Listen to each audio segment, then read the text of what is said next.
Ditador da Venezuela, Nicolás Maduro, fechou todas as fronteiras do país para evitar a chegada de observadores internacionais para as eleições do próximo domingo.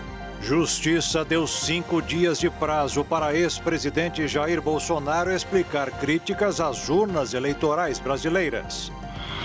Ex-presidente dos Estados Unidos, Barack Obama, anunciou apoio pessoal à candidata virtual do Partido Democrata, Kamala Harris. Novo programa de aceleração do crescimento do Brasil prevê mais de 40 bilhões de reais em obras de contenção de desastres e mobilidade urbana. Mudanças nas regras do BPC poderão resultar até no bloqueio do benefício. Morre J. Borges, cordelista e uma das maiores referências da arte da xilogravura nordestina. Unesco declarou Lençóis Maranhenses como patrimônio natural da humanidade. E mesmo debaixo de chuva, mais de 300 mil pessoas acompanham a abertura das Olimpíadas de Paris ao longo do Rio Sena. Agora no Jornal das 22.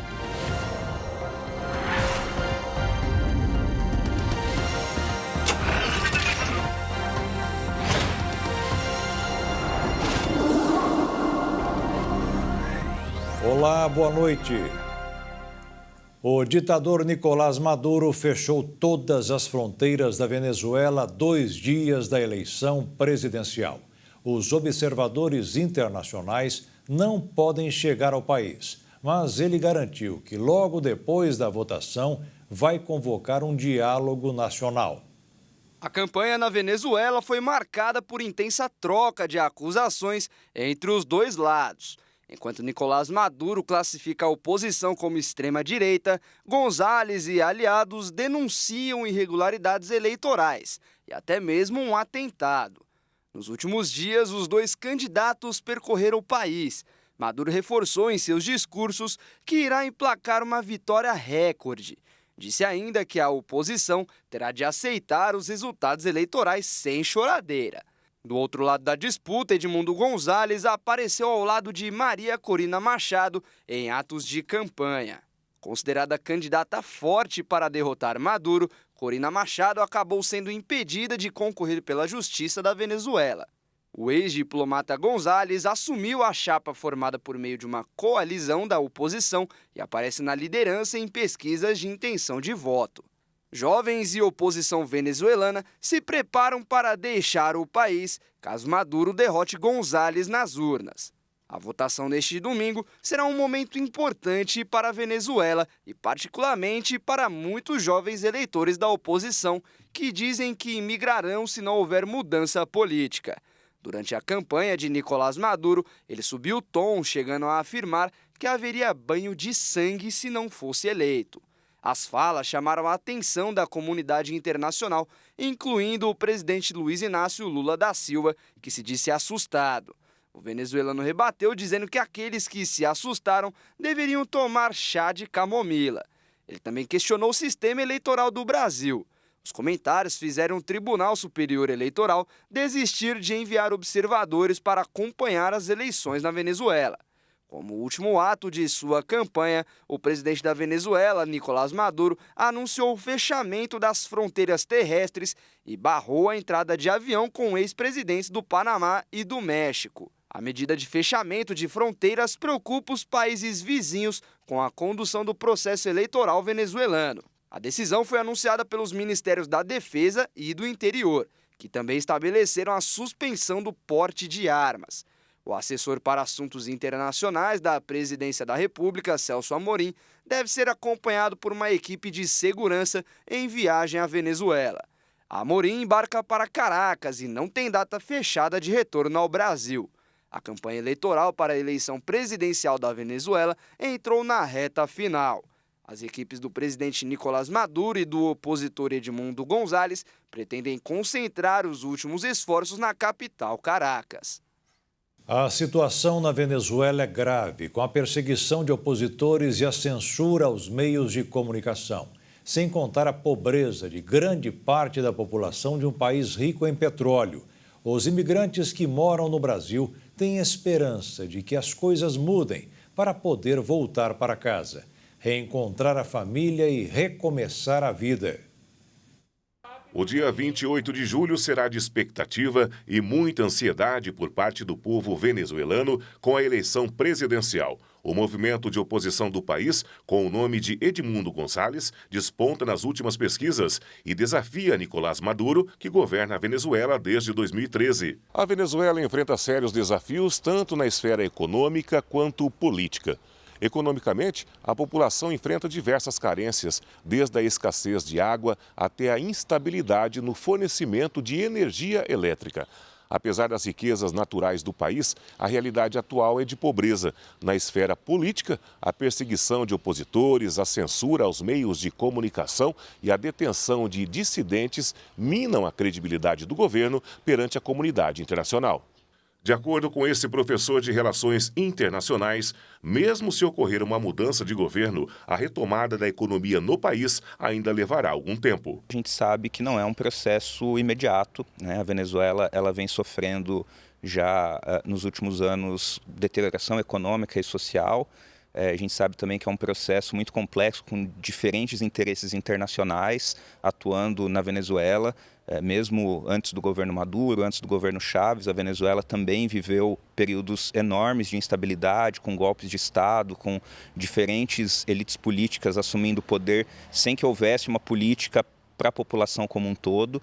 Então também não existe uma pílula dourada que vai resolver o problema da Venezuela somente com a saída do Maduro e o retorno de uma oposição que está fora do poder há pelo menos 25 anos. Hermes destaca ainda que a vitória da oposição teria não só implicações geopolíticas, mas também um significativo impacto simbólico por conta de todo o processo político que teve início em 1999, com a ascensão de Hugo Chávez ao poder. Acho que a gente está vivendo um período ainda muito incerto, com mobilização de rua, mobilização de massa por parte de apoiadores do governo Maduro, com articulação de muitas frentes de apoio ao oposicionista. Então, independentemente desse resultado, muito provavelmente a gente ainda vai ter alguns momentos de instabilidade após domingo. Claro que se um dos dois lados conseguir ter um resultado bastante amplo, com uma margem significativa de vantagem, a possibilidade de acomodação até o final do ano ela é maior, mas o que tudo indica, uma disputa acirrada, a gente vai precisar de muita mediação internacional para conseguir garantir o mínimo de governabilidade para quem sair vencedor do pleito.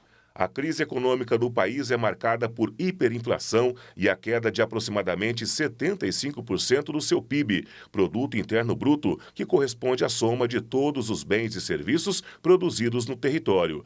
Esse cenário resultou na migração de mais de 7 milhões de pessoas, como Ioman, que veio ao Brasil em busca de oportunidades e principalmente para fugir de uma possível situação de miséria. A gente não tinha onde conseguir trabalho, a gente tinha que sair saindo. E, aunque tinha trabalho, o dinheiro que estava percebendo nesse momento não estava alcançando para ele se manter em casa. Não dava para fazer um mercado de um mês, pelo menos. Eu falo de minha experiência.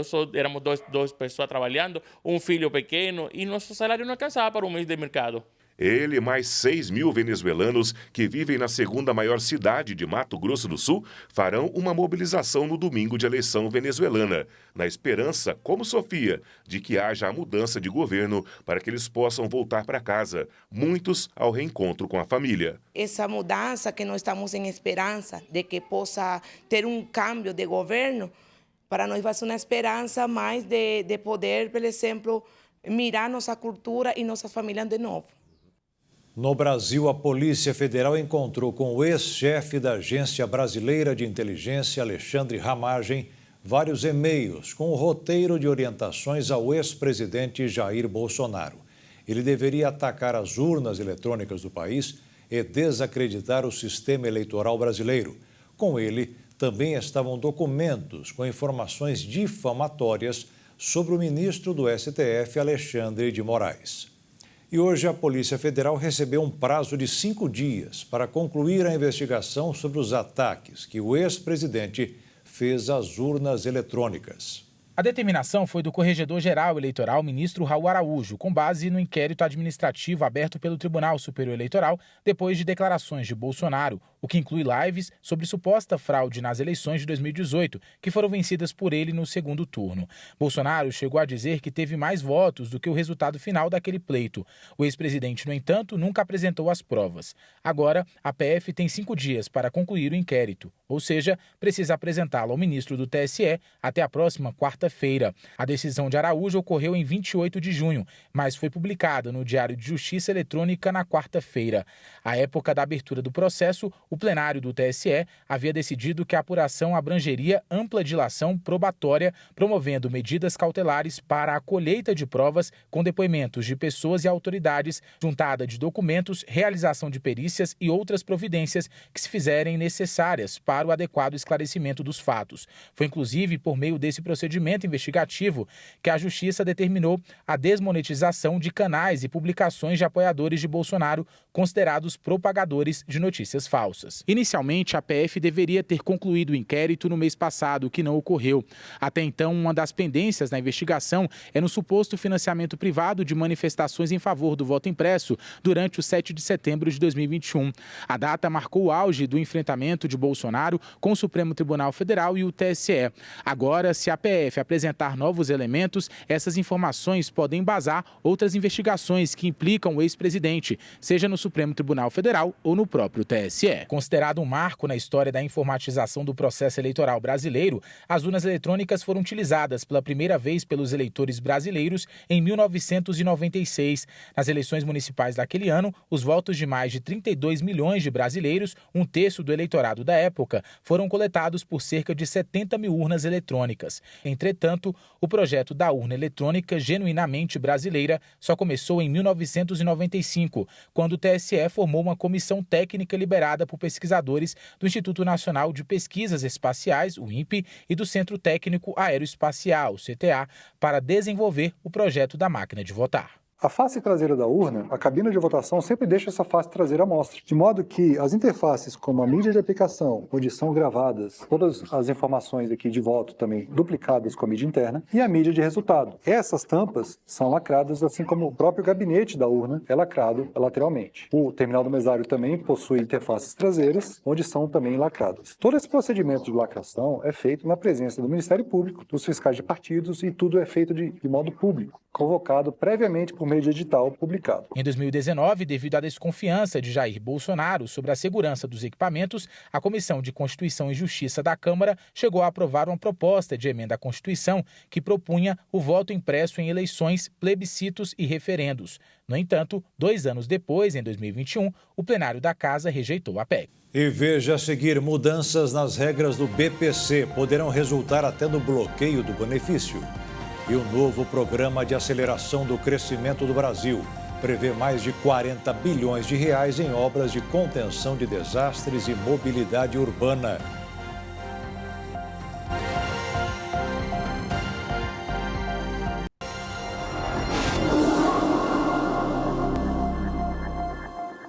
A partir de agora, quem recebe o benefício de prestação continuada não deverá demorar muito para atualizar os seus dados. O BPC passou a ter novas regras. A norma foi publicada no Diário Oficial da União desta sexta-feira e já passa a valer imediatamente. Dessa forma, nos próximos dias, o governo federal vai enviar, então, notificações para quem recebe o benefício de prestação continuada, o BPC, e não está, por exemplo, ali no Cadastro Único, CAD Único, para atualizar os dados cadastrais. Quem não realizar, por exemplo, então, essa atualização, poderá ter os recursos, então, bloqueados por parte do governo. Segundo também a portaria conjunta entre os Ministérios da Previdência e Desenvolvimento Social, a atualização vale aí para os cadastros desatualizados há mais de 48 meses, ou seja, estamos falando pelo menos de 4 anos. Os prazos para atualização serão contados a partir da notificação bancária ou por outros canais de atendimento à seguinte forma, 45 dias para municípios, de pequeno porte e 90 dias, então, para municípios de médio e grande porte ou metrópole com população aí de pelo menos acima de 50 mil habitantes. O texto ainda diz que, se não houver confirmação clara de notificação bancária ou até mesmo de outros canais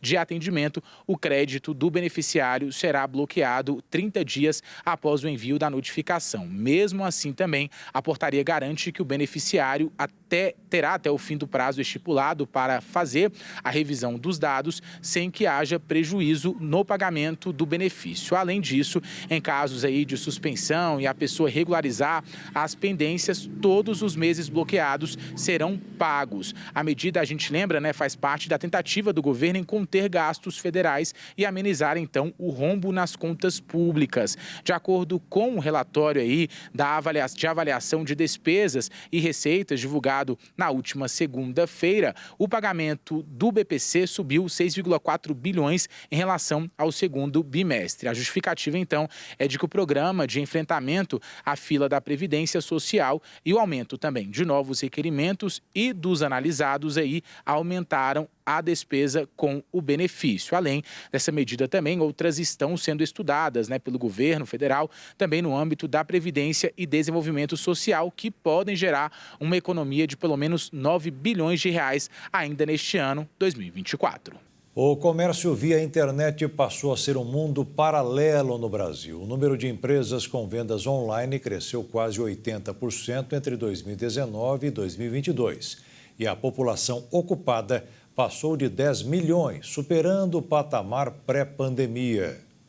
Entre os produtos do mercado varejista que mais utilizam a internet para vender estão produtos de informática, comunicação e artigos de uso doméstico, com mais de 20% do total. Em segundo lugar, o de material de construção, com mais de 16%, e em terceiro lugar, o de tecidos, vestuário, calçados e armarinho com 15%. Com o mercado aquecido, os empreendedores aproveitam todos os canais para fazer as vendas, seja através de sites, mídias sociais e até mesmo aplicativos de mensagens, como o WhatsApp.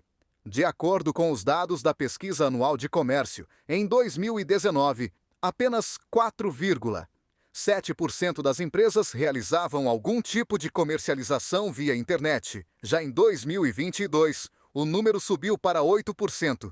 Esse salto já era esperado devido à pandemia.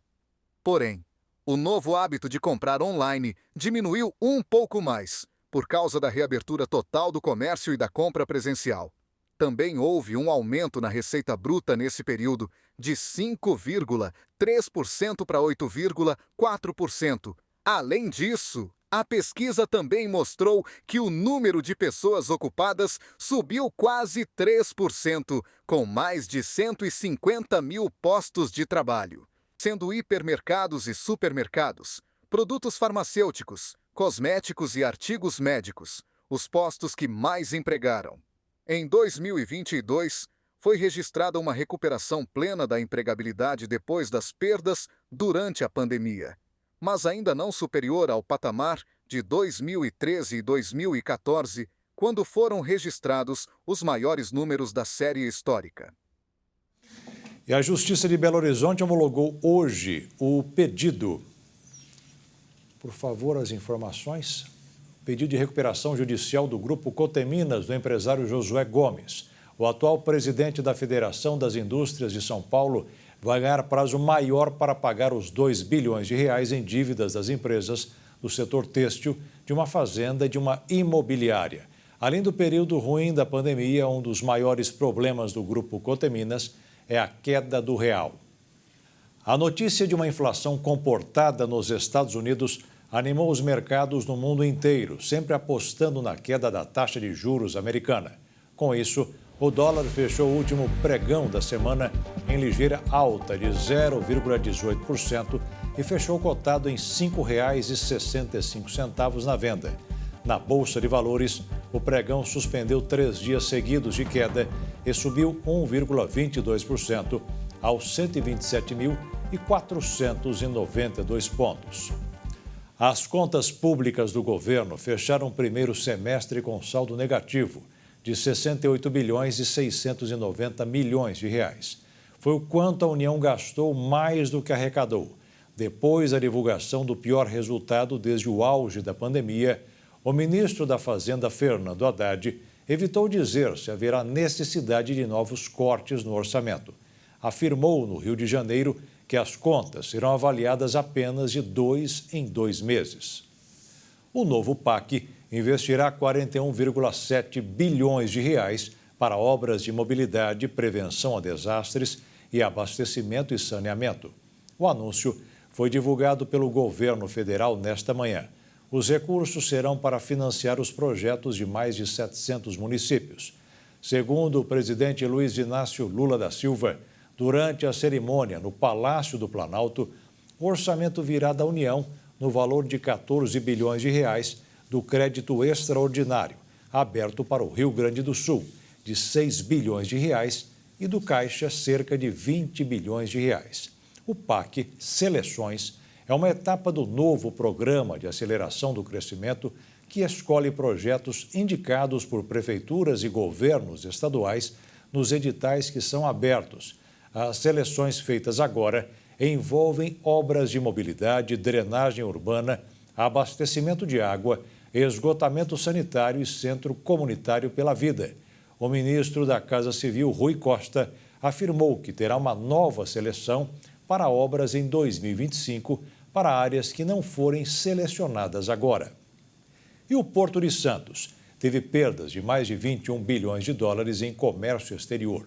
Para o Centro Nacional de Navegação Transatlântica, há um esgotamento do Porto Santista, que não consegue receber navios de grande porte.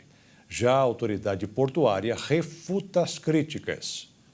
O Porto de Santos é responsável por 40% do volume que é movimentado no país. Além disso, é considerado o maior da América Latina, mas ultimamente vem enfrentando muitos problemas quanto ao embarque e desembarque de cargas. Os armadores, como são chamadas as pessoas ou empresas responsáveis pelo transporte marítimo, e donos de cargas de café reunidos no Conselho dos Exportadores de Café do Brasil, acreditam em um esgotamento da capacidade portuária brasileira, em grande parte no Porto Santista. Estimativas do Centronave, Centro Nacional de Navegação Transatlântica, indicam uma perda anual superior a 21 bilhões com o comércio exterior, em especial por exportações não efetivadas. Um dos motivos é por não poderem atracar em Santos de forma regular. Embarcações de contêineres, por exemplo, de grande porte, os navios de última geração. O diretor técnico do Secafé disse que as cargas estão ficando no chão sem poder embarcar. Pelas contas da entidade, as perdas em junho equivalem a 173 milhões de dólares. O executivo do Secafé disse ainda que a situação pode piorar neste semestre, quando crescem embarques de cargas de algodão, açúcar e também de café no porto. Ele completou dizendo que esse e outros problemas mostram que a situação no Porto de Santos é crítica pela falta de espaços e que pode entrar em colapso por volta de 2027 e 2028, se nada for feito. Em nota, a autoridade portuária de Santos questionou as críticas ao porto e afirmou que Santos tem plena capacidade de atender e movimentar contêineres pelo menos até 2030, com os terminais atuais, que movimentam 5 milhões de contêineres em média por ano. E a taxa de juros no rotativo do cartão de crédito disparou. Subiu mais de 7 pontos e passou a 429,5% ao ano em junho. O cliente entra no rotativo quando não paga toda a fatura do mês. Em janeiro, entrou em vigor uma nova regra que não permite que a conta aumente mais de 100%. Mas, como vale apenas para os novos financiamentos, o Banco Central informou que no mês passado, muitas contas ainda não foram atingidas. É comum nas redes sociais encontrar médicos com receitas mirabolantes para curar todos os tipos de doença. Tudo rápido e sem dor, mas é preciso pagar. E o detalhe é que muitos nem frequentaram a faculdade, são atores. É contra esta propaganda enganosa que o Ministério Público Federal e o Tribunal de Contas da União estão unindo forças. Após denúncias onde atores se passam por médicos em redes sociais para vender diversos tipos de medicamentos, prometendo desde emagrecimento até cura de doenças, o Ministério Público, junto ao Tribunal de Contas da União, solicitou que a Corte investigue a atuação desses profissionais. Embora os vídeos não possuam alerta que tudo é uma propaganda em forma de encenação, eles são vinculados nas redes sociais, como se profissionais tivessem indicado tal procedimento ou medicamento. De acordo com a legislação, somente profissionais legalmente habilitados que tenham registro junto aos órgãos fiscalizadores, respeitando os códigos dos conselhos profissionais, podem fazer prescrição de medicamentos.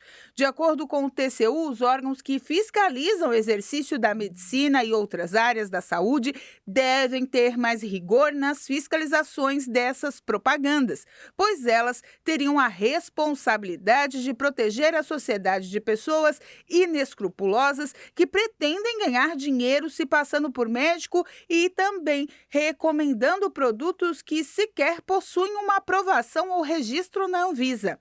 Essas determinações cabem inclusive a outras entidades de classe, como a OAB dos advogados, CRO dos dentistas, psicólogos, entre outros. E veja a seguir, o ex-presidente dos Estados Unidos, Barack Obama, anunciou apoio pessoal à candidata virtual do Partido Democrata, Kamala Harris.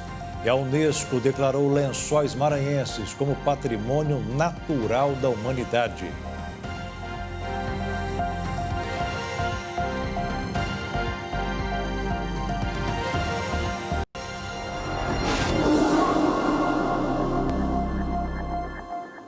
O ex-presidente dos Estados Unidos, Barack Obama, endossou a candidatura da colega democrata Kamala Harris à Casa Branca.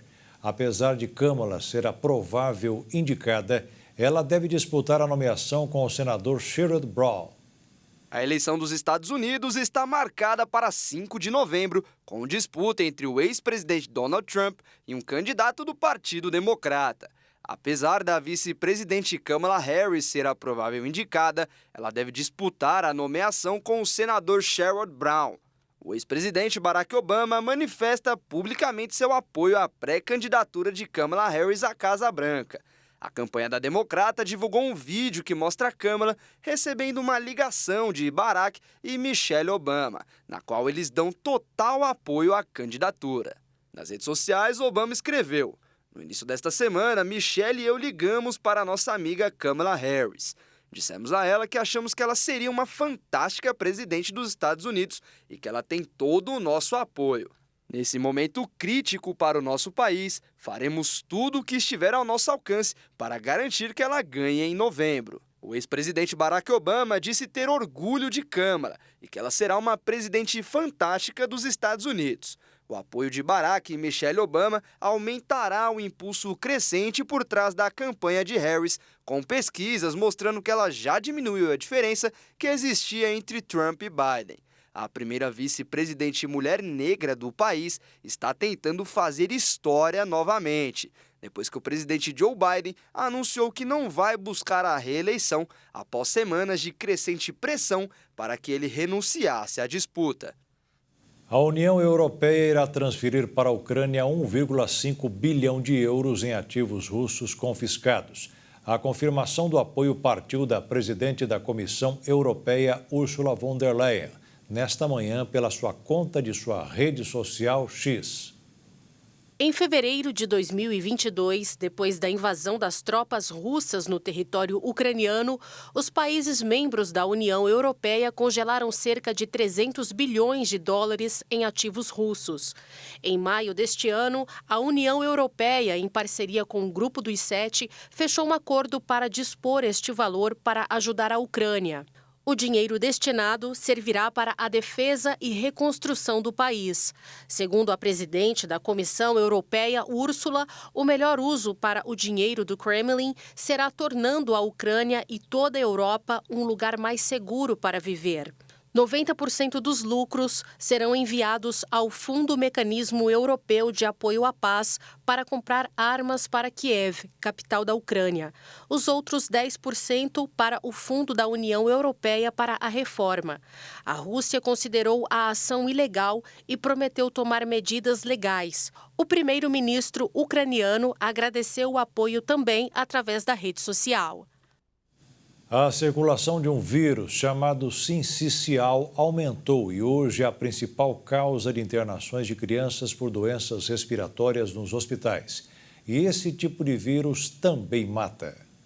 Com a chegada do inverno, uma preocupação crescente entre os pais e profissionais de saúde é o vírus sincicial respiratório, que afeta principalmente crianças pequenas e pode levar a complicações graves. Este vírus sazonal é uma das principais causas de infecções respiratórias em bebês e crianças menores de 2 anos, exigindo atenção especial durante os meses mais frios. De acordo com o boletim Infogripe da Fundação Oswaldo Cruz, o vírus ainda é a principal causa de internações e óbitos em crianças, pois quando evoluído a um quadro grave, causa bronquiolites e pneumonias. Apesar de ser observada a interrupção do crescimento de hospitalizações da VSR e influenza em alguns estados do centro-sul do país, a influenza segue em crescimento entre os idosos. Em alguns estados do sul e sudeste, ainda são altos os números de casos de VSR e rinovírus em crianças. A circulação da Covid-19 também tem aumentado nas últimas semanas em alguns estados do Nordeste e no Amazonas. No entanto, o vírus ainda se mantém em patamares baixos quando comparado ao seu histórico de propagação. Ao todo, no acumulado deste ano, foram notificados 49.178 casos positivos de síndrome respiratória,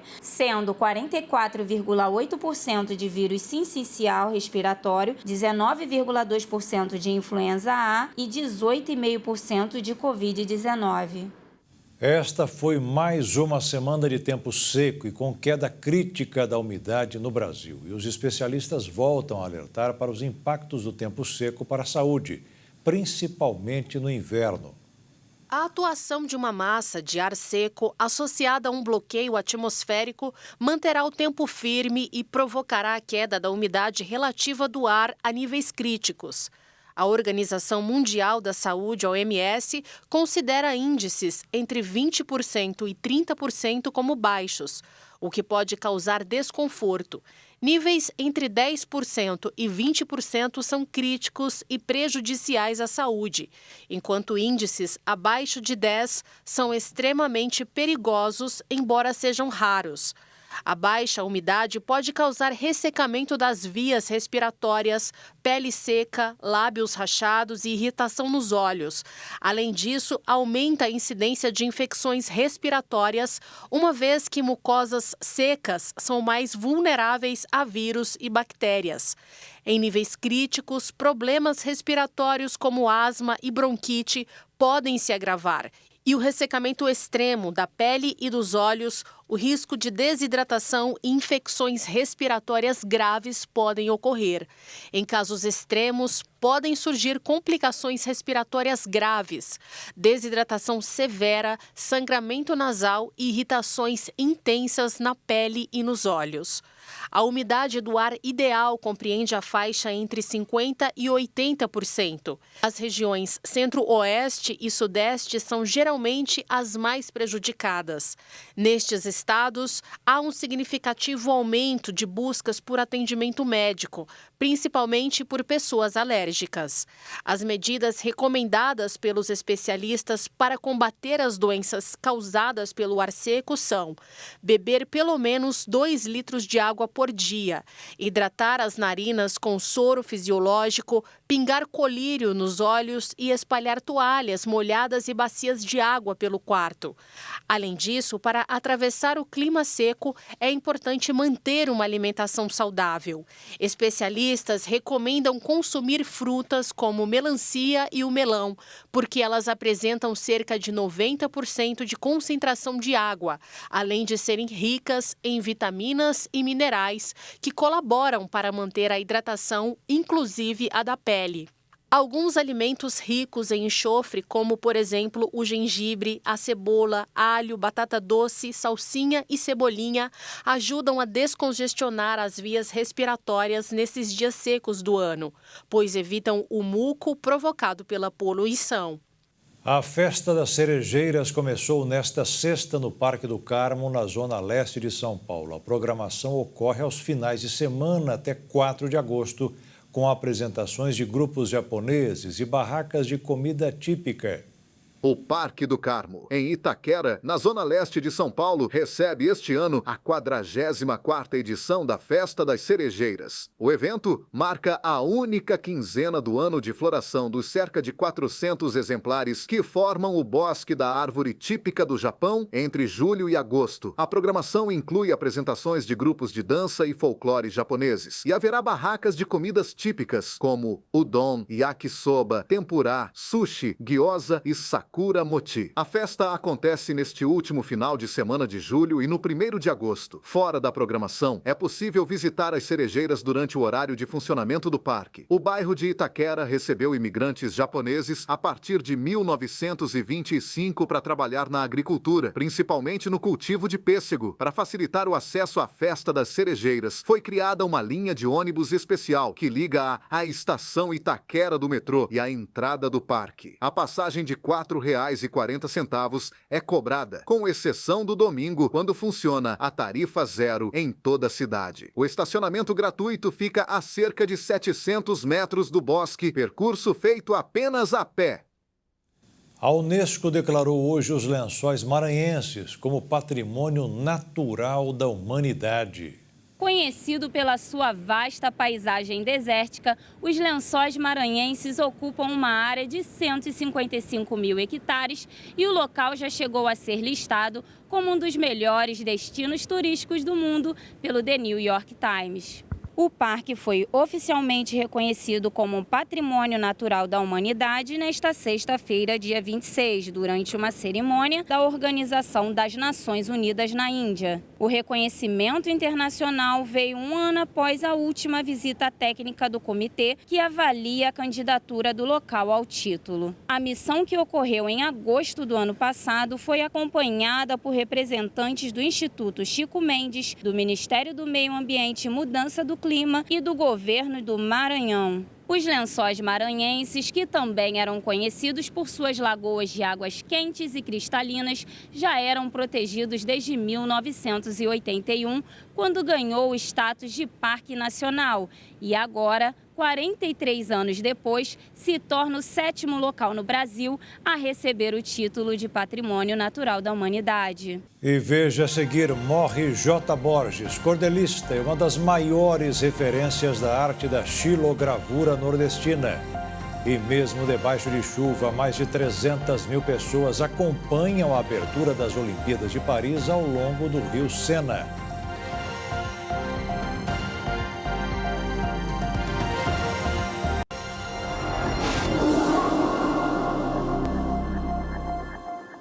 Morreu hoje aos 88 anos de idade de causas naturais o pernambucano J. Borges, poeta de cordel e uma das maiores referências nacionais da xilogravura, a arte de esculpir imagens na madeira. J. Borges está sendo velado no Centro Artesanal de Pernambuco, em Bezerros, localizado na rodovia Luiz Gonzaga, a BR-232, e será sepultado na tarde de sábado no cemitério Parque dos Eucaliptos. Amigo de J. Borges, o ilustrador e quadrinista pernambucano Jô Oliveira diz que J. Borges é o mais famoso artista popular brasileiro. Além de talentoso, sempre foi uma pessoa muito modesta, que tinha muita paciência para mostrar os materiais que utilizava, bem como suas técnicas. Os trabalhos, a exemplo de J. Borges, têm como base a cultura popular nordestina, em especial o cordel. Quem quiser conhecer o trabalho de J. Borges pode ir ao Museu do Pontal, no Rio de Janeiro. A exposição vai até 25 de março de 2025. Nos anos 1950, ele compra um lote de folhetos de cordel e vendeu em feiras populares. Em 1964, Borges escreve seu primeiro folheto, O Encontro de Dois Vaqueiros no Sertão de Petrolina, grande sucesso que vendeu 5.000 exemplares em 2 meses. Há poucas horas da cerimônia de abertura das Olimpíadas de Paris 2024, os trens de alta velocidade da França sofreram um ataque. Segundo a imprensa local, o ato de vandalismo ocorreu durante a madrugada.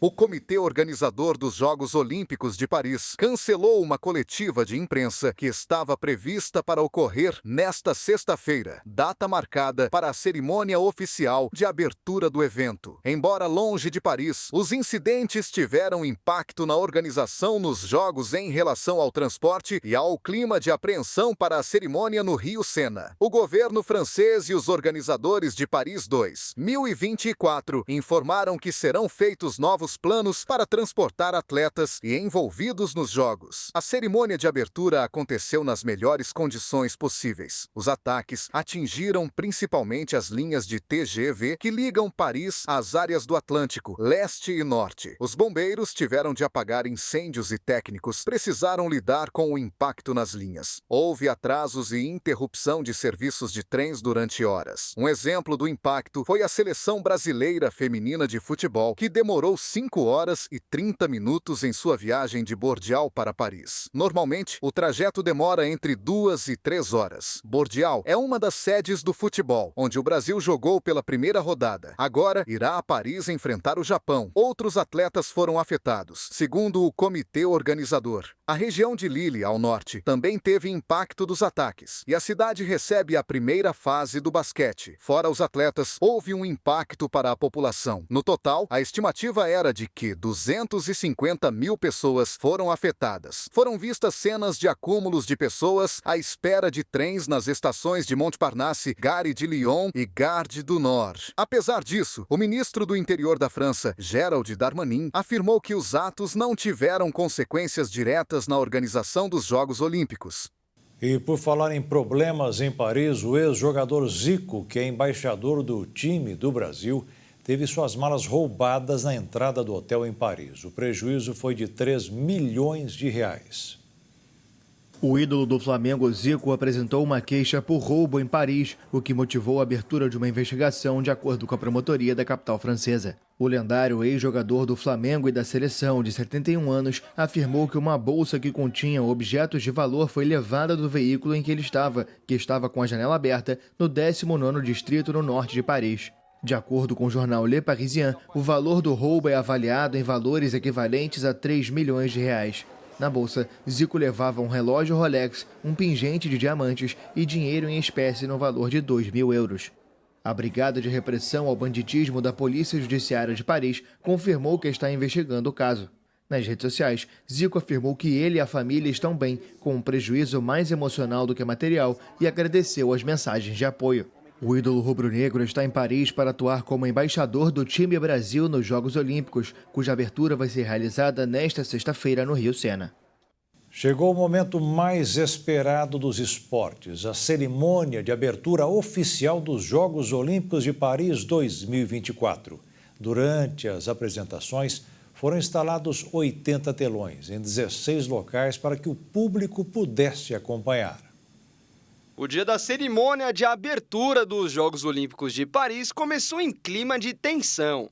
Primeiro, um ataque coordenado a 3 linhas de trens de alta velocidade do país. Depois, uma ameaça de bomba no aeroporto franco-suíço de Basileia-Mulhouse. Na hora do evento, porém, tudo parecia transcorrer normalmente. Mas não, se não fosse a chuva cair no exato momento da abertura dos Jogos. Mesmo debaixo de chuva, uma grande multidão não deixou de comparecer no evento. Apesar de ousada, a festa a céu aberto, com as delegações percorrendo as curvas do Rio Sena, tinha tudo para dar certo. Mas acabou prejudicada pela chuva, que começou fraca, mas ganhou volume quando o desfile começou. Em todo o percurso do rio, franceses privilegiados que vivem próximo do rio acompanharam a apresentação de suas janelas. Foram instalados 80 telões em 18 locais para que o público pudesse acompanhar a apresentação. A cerimônia também teve apresentações de dança e de uma banda de heavy metal acompanhada de uma ópera. Outra apresentação musical que marcou a cerimônia de abertura de Paris 2024 foi da cantora do rap Aya Nakamura. Durante todo o trajeto, foram feitas uma série de referências a produções famosas da cultura francesa. Pela primeira vez na história dos Jogos Olímpicos, a cerimônia de abertura não aconteceu em um estádio. Paris inovou ao trazer o esporte para a cidade e, ao mesmo tempo, a cerimônia de abertura a céu aberto, realizada no coração da cidade, ao longo de sua principal artéria, o Rio Sena. Os administradores da capital francesa esperam a presença de 1,5 milhão de turistas neste período de Olimpíadas. E para quem visita Paris, o que não falta é opção de passeios.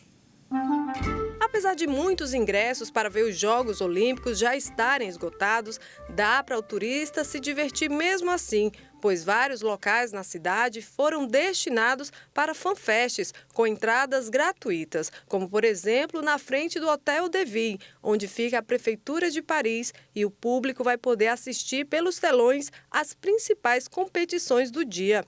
A má notícia é para o turista que não quer saber dos jogos, pois alguns lugares estarão com acesso restrito ou até mesmo fechado, como é o caso da Ponte Alexandre III.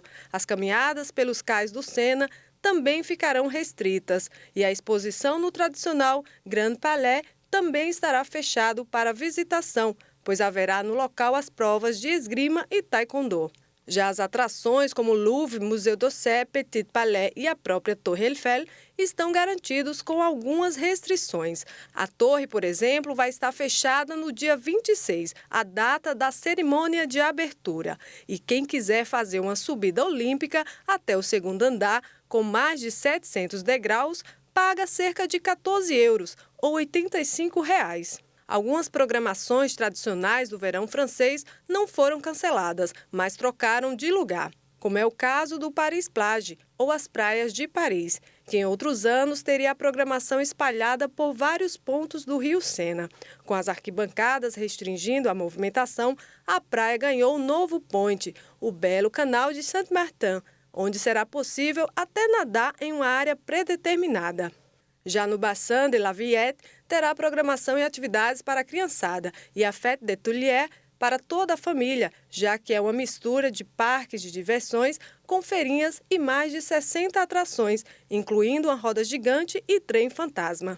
E quem quiser tomar um bom café francês, é só ir até o famoso bairro Quartier Latin, mais conhecido pela série Emily em Paris. O lugar está recheado de cafés e restaurantes. As restrições serão apenas no fim de semana, de 3 a 4 de agosto, quando as provas de ciclismo de estrada passam por suas ruas.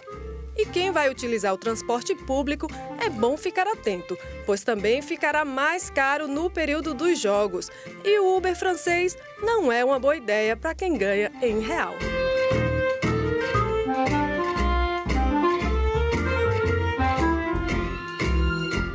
E hoje é comemorado o Dia dos Avós. Momento de expressar toda a nossa gratidão para aqueles que, com toda a sabedoria e experiência, nos guiam pelos caminhos da vida.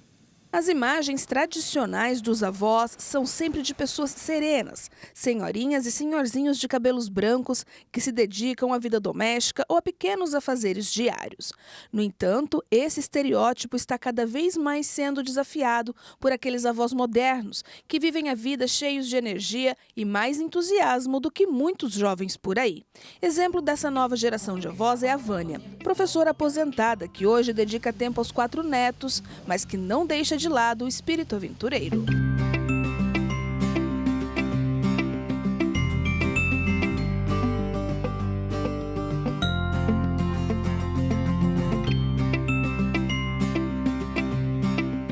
A professora, durante o período que trabalhou, dedicou boa parte da vida a moldar mentes jovens, criando um legado de conhecimento e inspiração. Agora, como avó, não deixou de lado toda essa dedicação, porém agora com muitos mais momentos cheios de amor. Ser avó é você ter uma segunda oportunidade de você viver tudo aquilo que você viveu com os seus filhos, só que com um diferencial. Hoje você tem tempo. Você tem todo o tempo do mundo para ficar com eles, para fazer o que você quiser. Que não é o que acontecia quando você era mãe, que você tinha uma vida de trabalho, tinha uma rotina para cumprir, horário para chegar, horário para voltar. Então, a diferença principal é essa, hoje você tem tempo. Avós são aqueles que nos enchem de memórias doces e nos mostram o verdadeiro significado de amor incondicional. Não é à toa que todos dizem que ser avó é ser mãe 2 vezes, só que com muito mais açúcar. E energia para passar horas e horas na casinha de boneca, no balanço e também para avaliar desenhos ela tem. Brincar, zelar e amar hoje é parte da rotina desta avó, que nutre tão bem o que tem de mais importante na vida: a família. Quando vem chegando as férias, eu já faço a programação das férias. Não tem colônia de férias por aí? Elas brincam que é a colônia de férias da vovó, elas dizem. Porque a gente faz uma programação com várias atividades. Eu entendo que quando eu fui, no tempo que eu fui professora mesmo, para mim ser professora era uma vocação, não era, jamais foi uma obrigação, sempre foi algo mais, uma das coisas mais prazerosas que eu fiz. E com eles hoje a gente brinca agora de fazer isso, né? Você gosta muito dessa vovó? Sim. O que a vovó é para você? Amiga.